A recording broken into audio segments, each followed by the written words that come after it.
Okay, so for those of you who are wondering, well, you know, are the Chicago police really liars? Did they lie on Ronald Johnson like that? I say yes. If you still have your doubts, you got to look at the history, right?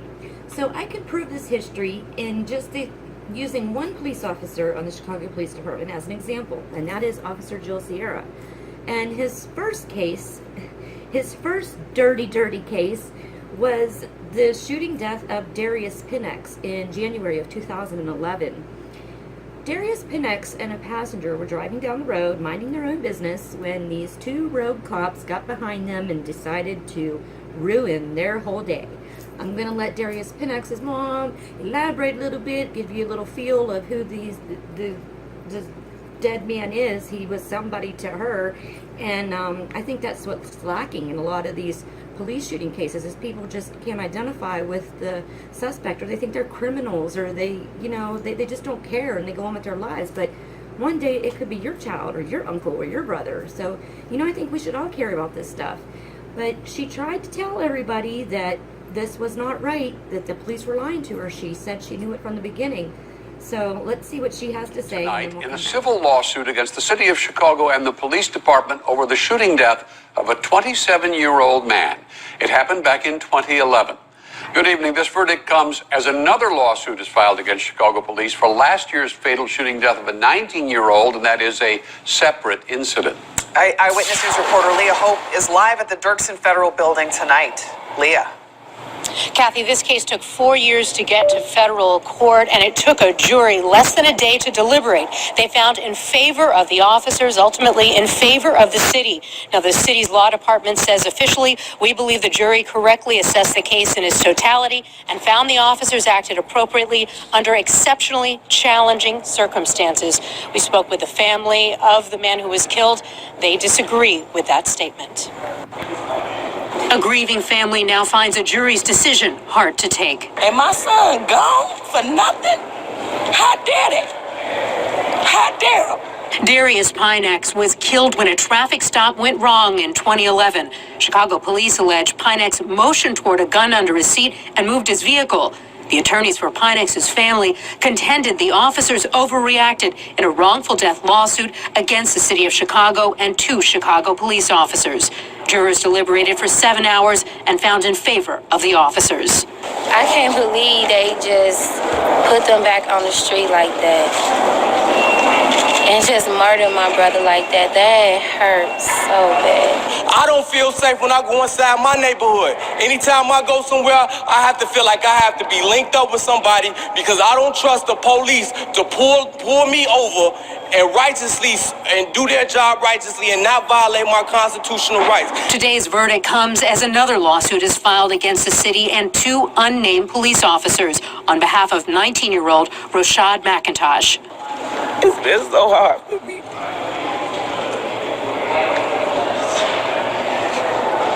I just want justice. That's all I want. In August, McIntosh was at his grandmother's house. McIntosh was shot and killed on that block. Chicago police have said McIntosh was armed, but the lawsuit contends McIntosh surrendered after being chased into a backyard and was not armed when he was shot by police officers. In a disturbing pattern of police shootings and killings of people of color, particularly black men, across the country and in this city. Now, there is apparently some activists are planning some type of situation, some type of rally at City Hall tomorrow to act the mayor to do something about some of these cases. We'll see what happens out of that. But regarding that case where the jury found in favor of the officers, the Darius Pinex case, there is still one issue before the court. Very late in this trial, there were apparently some missing recordings that suddenly appeared late in the trial that actually contradicted the officer's testimony. Now, that issue is still before the court, but in terms of what happens with the officers, they have been found to do no wrong. Children in police shootings in Chicago met here at Chicago Police District 7 headquarters today, demanding justice for what they are calling a cover-up. A good man, a good father, a humorous, outstanding person. It's been nearly 5 years since Gloria Pinex's 27-year-old son Darius was shot and killed during a traffic stop in Inglewood. They pulled him over unjustly and murdered him unjustly and then lied in my face. Okay, so now we're going to hear from Darius Pinex's attorney, who doesn't seem to take any crap from nobody. He tells it like it is, and he does not care if he doesn't fit in the popular club in Chicago. I have a feeling he's not making many friends in that city. He has ever seen. That opinion says evidence related to a police shooting was intentionally concealed. Maybe once and for all, the city will get the message at the highest levels that cheating's not permitted, that they have to follow the same rules as everybody. The attorney representing the family of Darius Pinex reacts to a scathing 72-page opinion issued by a U.S. district judge today, concluding that a top city attorney, Jordan Marsh, intentionally hid key evidence in a civil trial regarding the fatal 2011 police shooting of Pinex during a traffic stop. The ruling reverses the decision in favor of police officers. They were found justified in killing Pinex as they testified that they had pulled the Oldsmobile he was driving over because it matched a description heard over their radio of a car sought in connection with a shooting. However, the city's attorney admitted halfway through the trial and outside the presence of a jury that he failed to turn over a dispatch that communicated a description of a different vehicle, one that did not match Pinex's car, and one aired over a zone that the officers involved did not hear. His rationale? Marsh said it had not crossed his mind that it would be helpful. Marsh backpedaled further by stating that he learned of the recording's existence only a week prior to the trial. Today, Justice Edmund Chang wrote that the city attorney, quote, intentionally concealed the evidence and misled the court in his thought process. He wrote, quote, even if perhaps a novice lawyer could plausibly profess ignorance of the information's importance, Marsh could not. City Attorney Thomas Almond was found to have failed to make an effort to find the dispatch recording.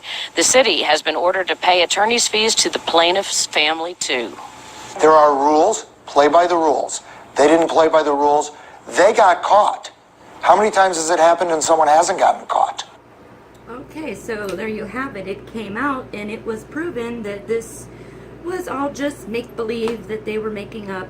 And that's why I say keep this in mind whenever you come across an officer-involved shooting on the news and they say things like the suspect reached for a gun, like they said with Ronald Johnson, or they were in a dangerous area, a shooting had just occurred and they were on high alert, because that justifies to them that shooting them and putting that they were in such a high-risk situation that they had no choice, when actually they're just going around messing with people. Not all of them, but so I wanted to include Darius's mother and show you her speech that she gave at a convention type thing for other family members that have been brutalized or killed by police.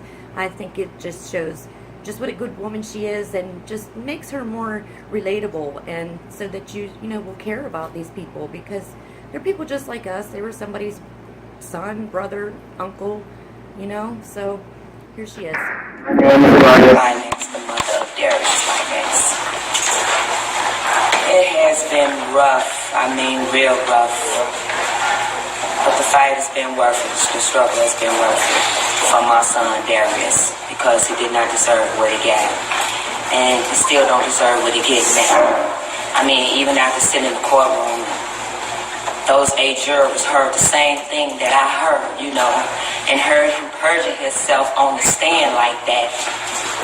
And to let him just get a pass like that was just hurting me. And I really tried hard to walk out of that courtroom with my head up high, knowing that it's got to get better. It's got to get better. I can't get no worse. It's got to get better.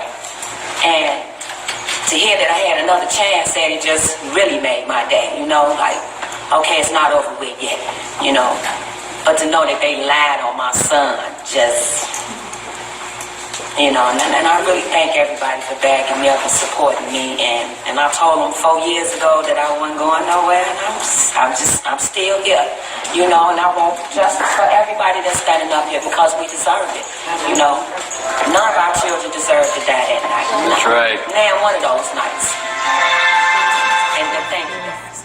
She knew all along, and she still could get no justice. And the worst thing is this officer went on to shoot somebody else and kill later a man named Flint Farmer, who I'm going to tell you about. But this was the Pinex family at another gathering in memorial of people who were killed by police.